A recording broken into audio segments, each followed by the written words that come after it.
Hey guys, welcome back to my channel. If you're seeing my face for the first time, hello, where have you been? I've been here waiting for you all the while. My name is Chinemerem and welcome to my channel. And if you are a returning subscriber, you are more than amazing. Thank you for coming back. So you guys, in this video, I just want to share these tips for those that just moved into the UK and those that will be moving to the UK soon.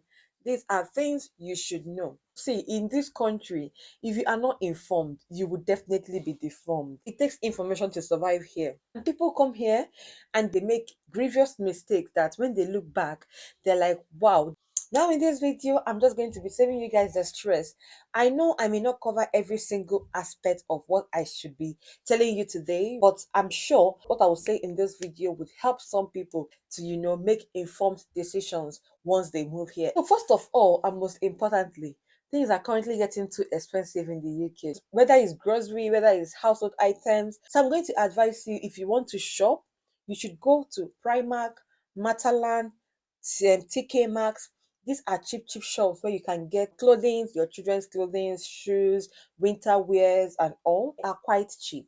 Also, you can check out charity shops. Don't look down on charity shops because you wear okay back home. So therefore, you can wear okay in the UK. Got really good items. You can buy them, take them home, clean them, wash them very well. You can use them. Another place where you can go to get some things really cheap is Facebook Marketplace. Yes, you can see people that don't want their items anymore. Maybe their children have outgrown the clothes they are wearing, or they themselves have outgrown the clothes they are wearing, or their shoes, anything at all. You could see them put it up on Facebook for free and bargain with people and be like, I don't have this amount. Can you sell it for this amount? And depending on the person, people would normally give you at the price you're asking for, so long as it is a reasonable price. And you guys know we are gradually going into winter full time now. I have a video on my channel about places you can shop for cheap winter items and how to stay safe this winter. So check out that video. I'll probably leave the link in the description or somewhere up here. For your household items, you can check out Ryuko. You can also check out B&M, and you can also check out Facebook Marketplace. But please be advised, when you are shopping from Facebook Marketplace, you should also be careful because there are scammers on there. So be sure that you are seeing your item before you pay for them. For grocery shopping, I've done some comparisons, compared Lidl and Aldi, I've compared Tesco and Asda, and I mentioned the cheapest one of these shops. So check out that video as it will guide you on the cheaper shops. For the cheapest shops you should be going to now, it should be Aldi or Lidl if you have them close to your side. But if you don't, you can also go to Asda and Tesco as they are cheap as well. Tesco has this club card, they call it power to save money. So if you get that club card, it is free of charge, you don't pay anything. So sometimes an item could be for like £8, £10, and with club card you can buy that item for like £3, £4, depending. Baby food are very cheap in Asda. So I know people move to the UK and they're like, how can I drink tap water? And they're wasting so much money on bottled water. The truth is, the bottled water you are even buying, wasting money to buy, was gotten from the same tap water that you don't want to take from. But then they treat it, they filter it more, then sell it to you in the shop. And you're buying the same water you could have gotten from your tap at home. All you need to do if you feel you cannot drink tap water is go to Asda, Tesco, or any of these shops I've mentioned already. Get a filter. It could cost about £10 to get a filter. Get a filter and start drinking water from your filter. It is quite cheaper than buying bottled water on a daily basis. However, I don't drink the hot one, just drink the cold one. Want to drink hot water, you should take the cold water and boil it before drinking. Bills are currently increasing as well. Gas bills, electricity bills, internet bills, all the bills. Oh, name all of them. So what you would do is you should check out online. There is this price comparison online.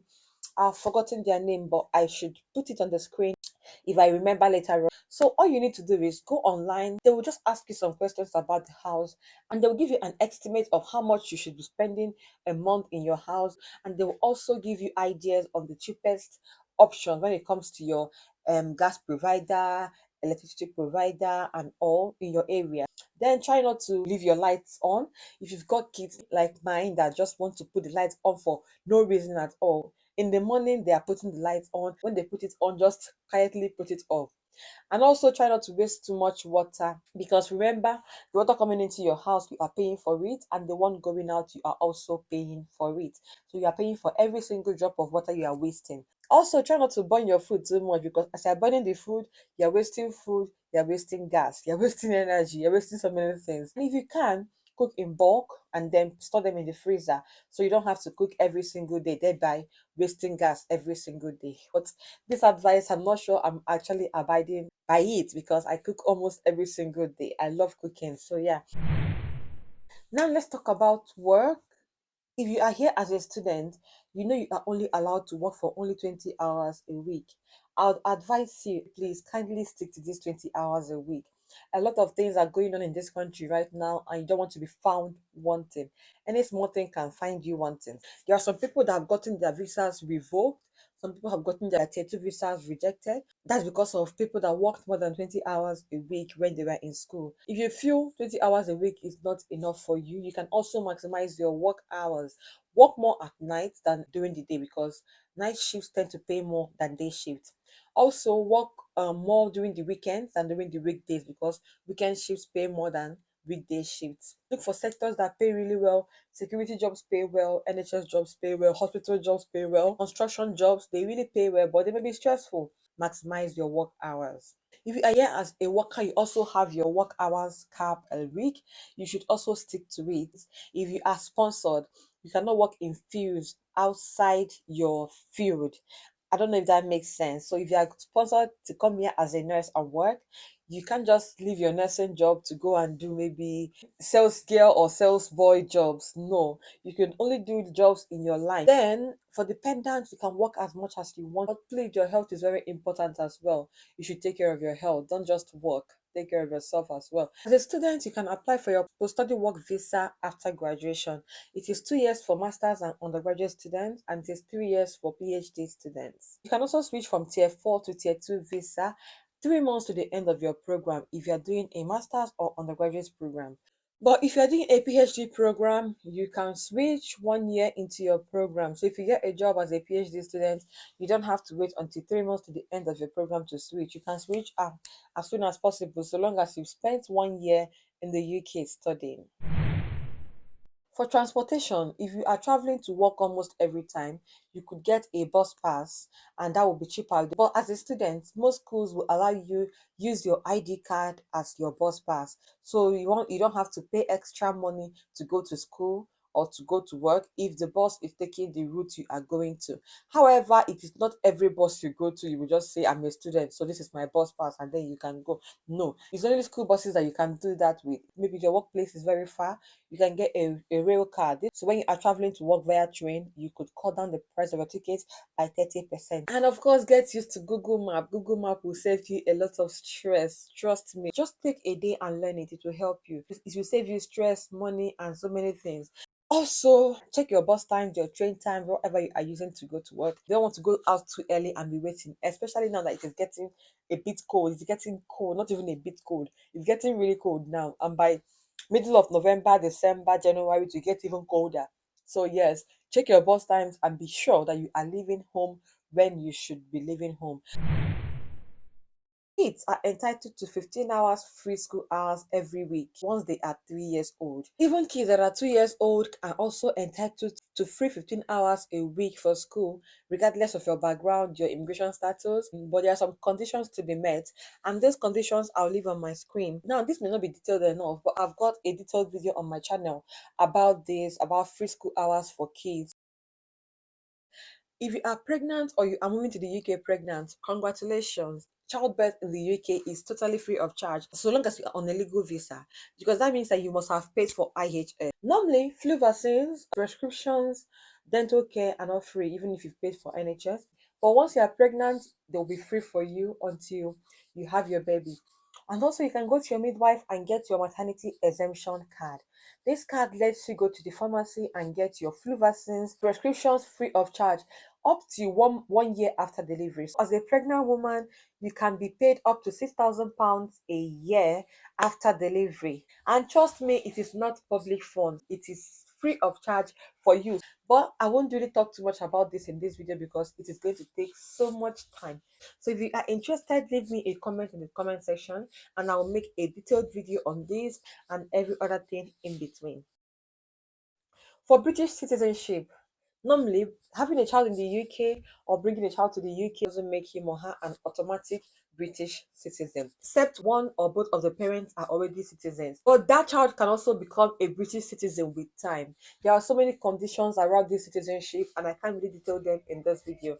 But the good news is that I've got a video also on my channel about how your child can become a British citizen. You should check out that video, as it will give you details on how a child that you've given birth to in the UK or the one you brought with you to the UK will become a British citizen. The thing you should know in the UK is that there are so many scammers in this country. They come in different forms. So you guys, be careful of scams and scammers. When you are shopping online, be sure you are buying from the real site. You could use eBay, Amazon if you want to buy online. These ones are trusted ones. There are some other trusted sites as well. Sometimes they may even call you and say they are calling from HMRC, that your NI number was used in fraud and now you may be going to prison for it. So what you can do is just to dial this number or click on the link and they will direct you on how to fill the form and exempt yourself. Please do not click on those links they will send to you. Those people are not from HMRC. If you are not sure, just cut that call and call HMRC yourself, and HMRC would guide you all right. Do not fall for those scammers. Finally, I think I should let you know the consequences of some actions you will take, and then you find out that it is actually a big deal. First of all, make sure you pay for your council tax. With council tax, I did not know or I do not know about it. It's not an excuse. Of course, you know anything about tax in this country is a serious thing. But if you are a student on a tier 4 visa, you should not pay council tax. All you need to do is go to your school and get a council tax exemption letter from your university.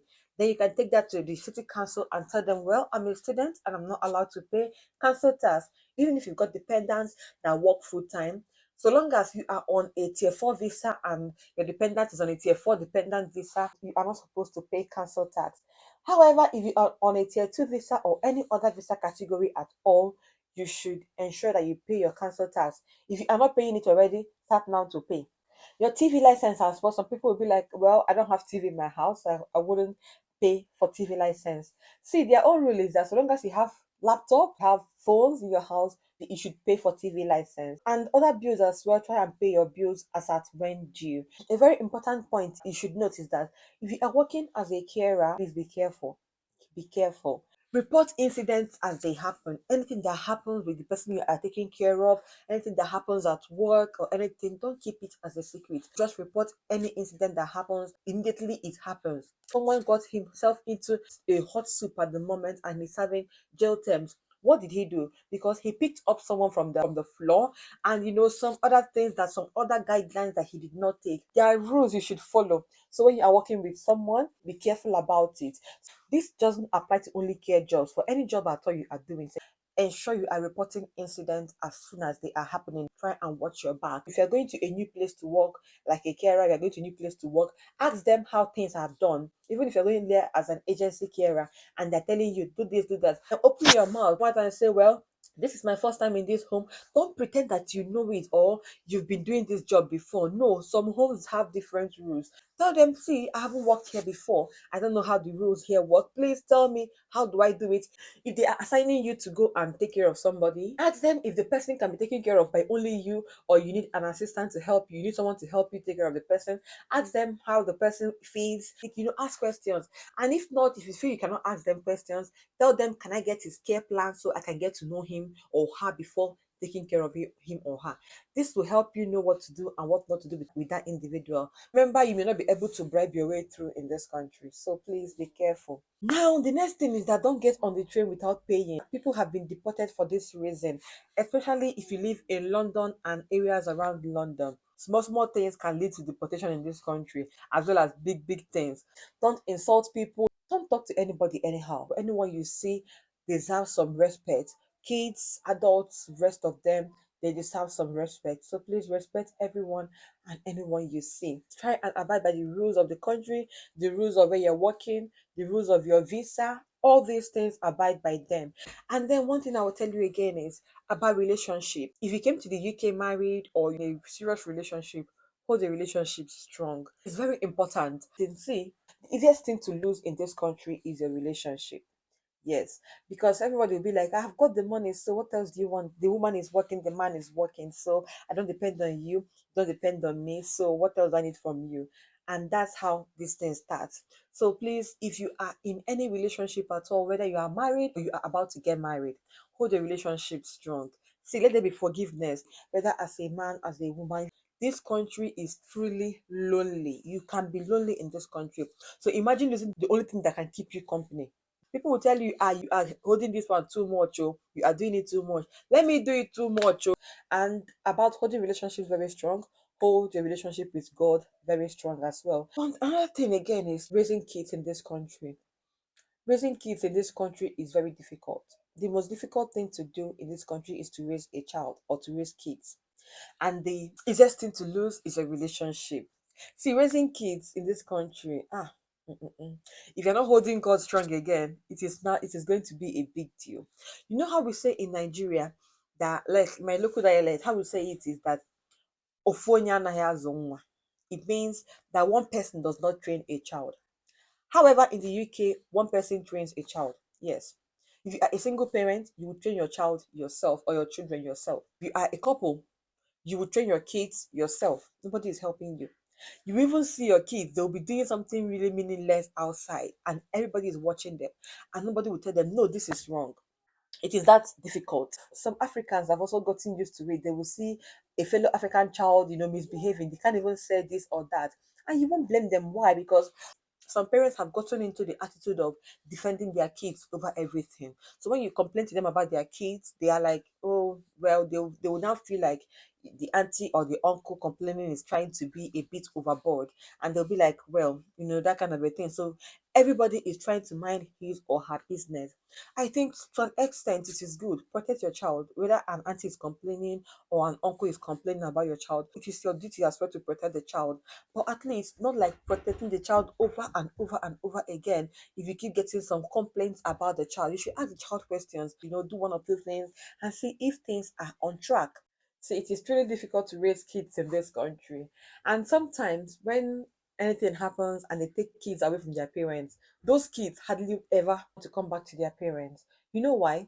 You as the parent of that child is trying to chastise that child, stop him or her from doing things that are wrong. While when they take that child, they give the child whatever the child wants. No beating the child, no shouting, no chastisement, no nothing. Who do you think the child wants to come back? They don't want to come back because they feel they are at liberty. They are doing what they want to do and whenever they want to do it. Why if they come back to you, you won't let them do what they want to do. You will shout at them. You will do this and do that, and they'll be like, okay, I should better stay there because it's more fun over here. They will also see other kids. They will go out, come back when they want. They'll be taken care of and all. They hardly want to come back. And that is the reality. You will not be like, how do I even train kids in this country? Honestly, it takes God and your own discipline to raise a child in this country.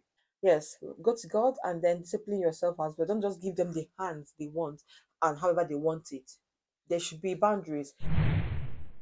Now, I think I should let you know about the new UK rules, what have been happening in this country for the past few months. So, there have been three prime ministers in the UK in just this year alone, and there have been so many rules, so many consequences. So many things have been going on. If you've been online the past few weeks, must have had so many things about dependent visa, post-study work visa, skilled worker visa, so many things right now. There have not been any decision based on any of these topics, but I think you should also keep your ears down for any news that will come up later. If you need any information about whatever that will come up soon or now, you can always check gov.uk for every information you will need. So I think this is all. Yeah. So finally, like I said before, hold God strong. Find a place of worship if you don't have one. Get a good place of worship where you know your spirit is connecting with God and the Spirit of God. I think that's all. Please, if you are in the UK already and you feel there is anything I am missing, please let us know in the comment section because it will be helpful to people that are just moving in. That's about this video, you guys. Until I see you again in the next one, don't forget to like this video, share, and subscribe to my channel. Do take care, stay safe, and bye.